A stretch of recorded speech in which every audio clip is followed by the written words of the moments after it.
Hello అండి, అందరూ ఎలా ఉన్నారు? నేను బాగున్నా, మీరు బాగున్నారని అనుకుంటున్నాను. ఈరోజు మనం చేస్తున్న రెసిపీ ఏంటంటే నిమ్మకాయ పులిహోర అండి. చాలా ఈజీ రెసిపీ అనమాట. ఎక్కువ శ్రమ అక్కర్లేదు, ఇబ్బంది పడక్కర్లేదు. కొంతమంది చేస్తారు నిమ్మకాయ పులిహోర ఎలాగుంటుందంటే అన్నం ఏమొచ్చి ఉడకదు, ఇంకొంతమంది చేస్తారు ముద్దగా. అలా కాకుండా నీట్ అండ్ క్లీన్గా కరెక్ట్గా మెజర్మెంట్ చెప్తాను, ఈజీగా ఉంటుంది. తెలిసిన వాళ్ళు ట్రై చేయండి ఒకసారి. ఇలాగ వచ్చిన తర్వాత నాకు ఏంటి మెసేజ్ చేయండి ఎలాగొచ్చింది అన్నది. తెలియని వాళ్ళు నేర్చుకోండి. తెలిసిన వాళ్ళకి చెప్పానని మాత్రం అనుకోవద్దు. నచ్చితే లైక్ చేయండి, షేర్ చేయండి, సబ్స్క్రైబ్ చేయడం మాత్రం మర్చిపోకండి. పదండి మన వీడియోలోకి వెళ్ళిపోదాం. మనకి నిమ్మకాయ పులిహోరకి ముందుగా కావాల్సింది అల్లం ముక్కలు, పచ్చిమిరకాయలండి. నేను 2 గ్లాసులు, పావు గ్లాసులు 2 గ్లాసులు తీసుకుంటున్నాను రైస్తో. నాకు ఈ కారం సరిపోద్ది. మిరపకాయలు కారం ఉంటే ఇవి సన్నగా తరిగి పక్కన పెట్టుకొని, ఒక 4 నిమ్మకాయలు, పెద్ద నిమ్మకాయలు రసం అంతా తీసుకొని ఒక గ్లాసులోకి పెట్టుకొని ఉంచుకున్నాను. చూసారండి, పావు గ్లాస్ అనమాట. దీంతో 2 గ్లాసులు రైస్ అండి మాకు సరిపోతుంది అనమాట. సో దీంతో 2 గ్లాసులు తీసుకున్నాం కదా. నేను ఎప్పుడు వార్చుకుంటాను, రైస్ అన్నది అట్టేసరి అన్నది పెట్టను, అలాగని కుక్కర్లో కూడా పెట్టను, వార్చుకుంటాను. చూసారండి, ఫుల్ ఆన్ వాటర్, గిన్నె నిండా వాటర్ వేసి మూత పెట్టుకున్నాను. అన్నం కాసేపు పోయాక ఉడికిని చూసారు, ఇలాగంటే మెత్తగా అయిపోవాలి అన్నము.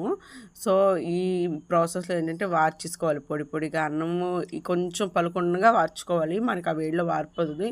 నేను అన్నం మొత్తం వేరే బేసిన్లోకి తీసుకొని, ఇప్పుడు చిన్న మూకుడు తీసుకొని ఒక 4-5 స్పూన్లు ఆయిల్ వేసి, కొంచెం ఆవాలు, మినప్పప్పు, శనగపప్పు. చూసారండి, నేను మినప్పప్పు తొక్కపప్పు వాడుతున్నాను, కొంచెం రుచి వస్తుంది అనమాట. చాయ్ మినప్పప్పు కన్నా తొక్క మినప్పప్పు రుచి వస్తుంది. ఆ పోపు కొంచెం కలపాలండి. ఎప్పుడైనా సరే పోపు వేసేటప్పుడు సిమ్లో పెట్టుకోండి స్టవ్ అన్నది. శుభ్రంగా నీట్గా కలుపుకోండి. ఇప్పుడు ఏంటంటే కరివేపాకు, ఎండుమిరపకాయలు, పోపు అండి. మనం ముందుగా ఆవాలు, మినపప్పు, శనగపప్పు వేసుకున్నాం కాబట్టి ఇప్పుడు కరివేపాకు, ఎండుమిరపకాయలు, పోపు అన్నది వేసుకోవాలండి. వేసుకొని శుభ్రంగా నీట్గా కలుపుకోవాలండి. కొంచెం ఎప్పుడు కూడా పోపు వేస్తున్నప్పుడు సిమ్లో వేగితేనే మీకు క్రిస్పీగా ఉంటుంది పోపు. సో ఇప్పుడు చూసారండి, ఇందాక మీరు పచ్చిమిరకాయలు, అల్లం చూపించాను కదా, అవి ఇలా తరుక్కున్నానండి. పోపు సగం పైగా వేగిన తర్వాత మనం పచ్చిమిరకాయలు, అల్లం వేసుకొని కలుపుకోవాలండి. ముందే వేసేసుకుంటే పచ్చిమిరకాయలు అవి మాడిపోయి పోపు అన్నది మీకు సరిగ్గా వేగదు. ఇప్పుడు ఇంగువ నేను గొండ చేసుకుని ఇంగువ వేసుకున్నానండి. ఇందులోనే పసుపు కూడా.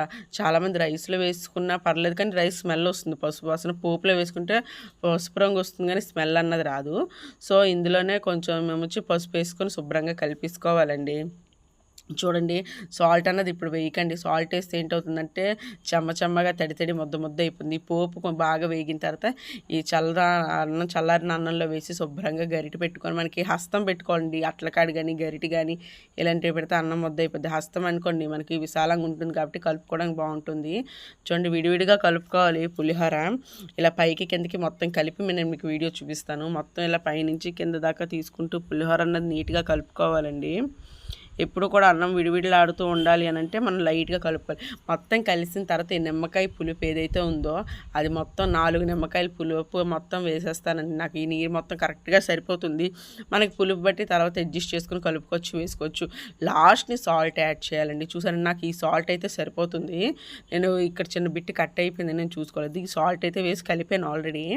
చూసారండి, యమ్మీ టేస్టీగా ఉండే పులిహోర, నిమ్మకాయ పులిహోర ఇంతేనండి. చాలా సింపుల్ రెసిపీ, ఈజీ, ఎవరైనా చేయగలరండి. నచ్చితే లైక్ చేయండి, షేర్ చేయండి, సబ్స్క్రైబ్ చేయండి. ఇది కార్తీక మాసంలో దేవుడికి నైవేద్యానికి అయితే చాలా బాగుంటుందండి. చాలా టేస్టీగా ఉంటుంది. నైవేద్యం పెట్టుకొని మీరు కూడా తినచ్చు. సో ఎప్పుడైనా సరే పులిహోర ఈ విధంగా మీరు చేశారనుకోండి, చేదు కానీ ఏమీ ఎక్కువ తక్కువ అవ్వవు. ఇలా ట్రై చేయండి. నచ్చితే లైక్ చేయండి, షేర్ చేయండి, సబ్స్క్రైబ్ చేయడం మాత్రం మర్చిపోకండి.